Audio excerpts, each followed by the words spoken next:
My name is Michael Lawson.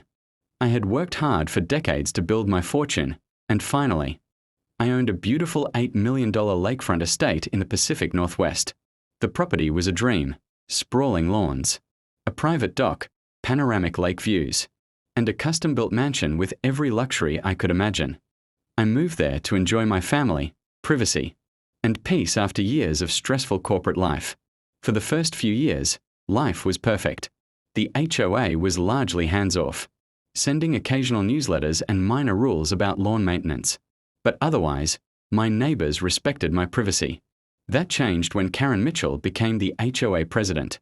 Karen was notorious in the community for being overbearing, meddling, and extremely controlling.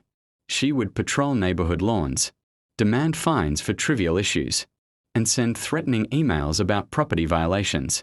At first, I tried to maintain a cordial relationship, attending a few meetings and politely disagreeing when she overstepped boundaries. But it became clear that Karen had personal ambitions she wanted to assert, control over every inch of the neighborhood, and my estate was her first target. It started with minor complaints. She claimed my lawn wasn't trimmed to her exact specifications. My dock was too long, and my outdoor lighting disturbed the wildlife. I ignored the petty claims, as they were baseless and clearly personal. But then, things escalated. One morning, I returned from a weekend trip to find multiple HOA notices posted on my gate, claiming I had violated rules and that they intended to remove me from my own property unless I complied. I read the notices carefully, noting the absurdity. The HOA had no legal authority to evict me. Still, they had contacted the local police, implying I was causing some kind of disturbance. I stayed calm and called my former deputy, James Reynolds, someone I had worked with during my time in law enforcement and who had retired with me. I explained the situation. Karen was attempting to abuse HOA authority to intimidate me and trespass on my private property.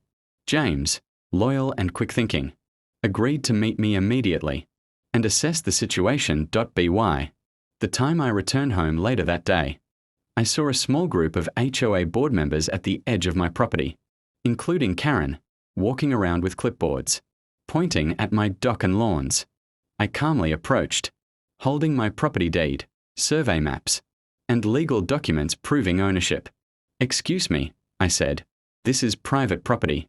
You have no authority to be here, and your notices are invalid." Karen smirked and said, "We've contacted the police. If you don't comply, they will remove you." I smiled knowingly. Well, I happen to know that my former deputy is still in the county police force. Perhaps he can clarify a few things. Within minutes, James arrived in uniform, and the tension escalated instantly. Karen and the HOA members looked stunned as James walked onto my property, glanced at the documents I had prepared, and calmly said, "This is private property.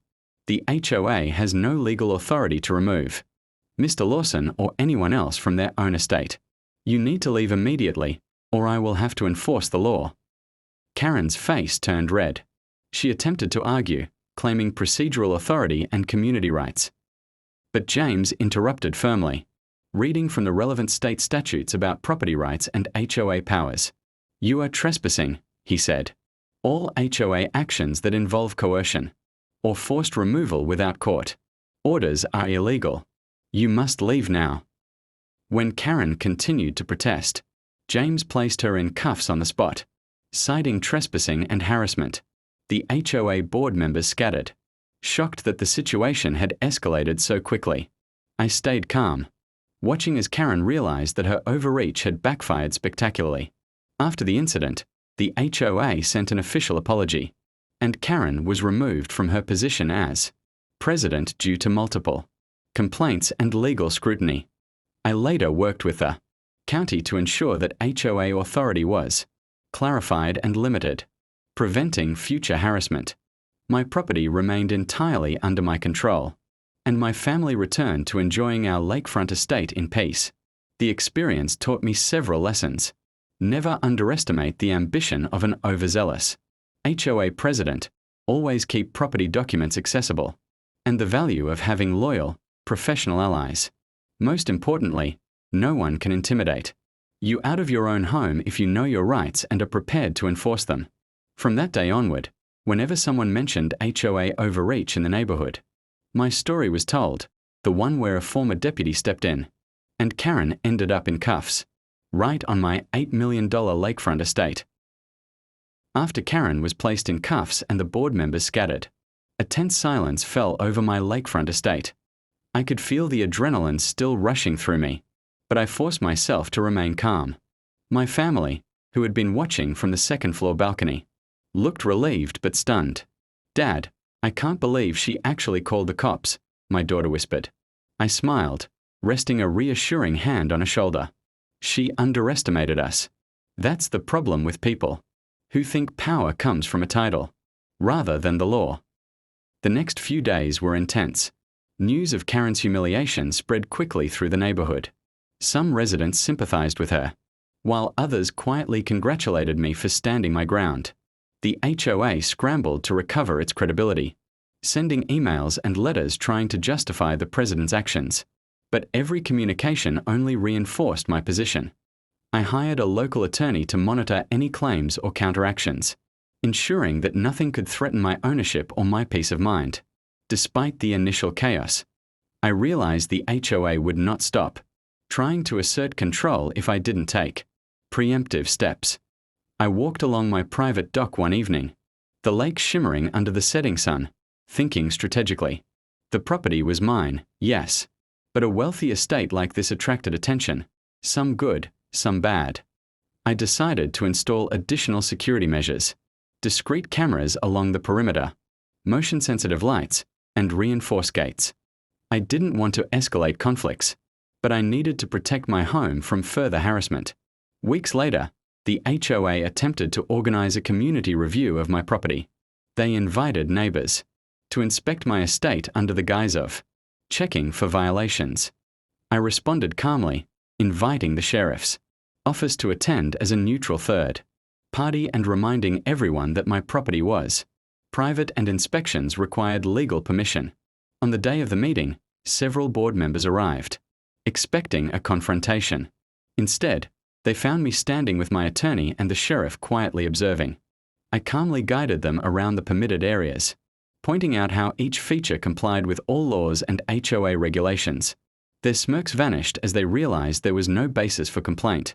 Karen, humiliated and desperate, began sending aggressive emails to the board, blaming them for her fall from power.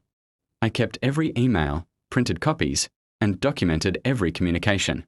When she tried to call meetings or influence neighbors to side with her, I simply showed them the evidence of her trespassing and illegal attempts to remove me from my estate.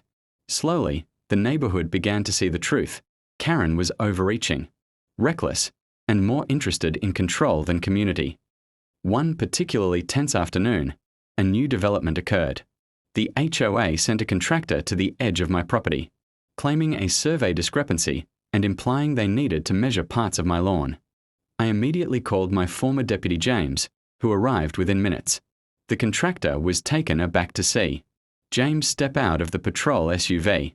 James calmly asked for identification, inspected the work order, and confirmed that no legal authority allowed this contractor to enter private property. The contractor apologized profusely and left, while James reminded the HOA that any further trespass could result in immediate arrests and legal consequences. I realized that the only way to permanently end this harassment was to engage the HOA legally. With my attorney, I drafted a formal lawsuit, seeking a declaration of property rights and permanent injunction against any attempts to enter my estate without permission. The board attempted to negotiate, but I refused to back down. The legal documents were clear, my case was strong, and the evidence of prior harassment and trespassing made their position untenable. During the court proceedings, Karen attempted to represent herself, claiming she had community authority to enforce rules. The judge listened patiently as I presented my deeds, surveys, photos, videos, and multiple affidavits. Karen's arguments collapsed under scrutiny, and the court issued a permanent injunction confirming my rights. Furthermore, The HOA was ordered to pay fines and legal fees for their unlawful attempts to remove me. The ruling was celebrated quietly by neighbors who had previously feared HOA retaliation. Life gradually returned to normal. I could finally enjoy my estate without worrying about unnecessary harassment. I hosted my family on the lakefront dock, organizing small gatherings, fishing trips, and evening dinners by the water. The mansion looked more beautiful than ever under the warm light of sunset, the lake reflecting the calm after months of chaos. I also made sure to maintain a cordial relationship with most neighbors, emphasizing community respect while asserting my boundaries. Reflecting on the ordeal, I realized the power of preparation, knowledge, and alliances. Having James, my former deputy, as an ally was invaluable. Maintaining meticulous property records and acting decisively allowed me to protect my $8 million estate and prevent further interference. Karen's downfall became a cautionary tale for anyone attempting to misuse authority, and my story spread throughout the neighborhood as a reminder that no one can intimidate a homeowner who knows their rights and stands firm. From that day onward, my lakefront estate became a symbol of resilience and lawfulness. The HOA continued to exist, but with limited authority. Cautious not to repeat the mistakes of the past, Karen, after being removed from the board and facing potential legal penalties, disappeared from neighborhood politics entirely.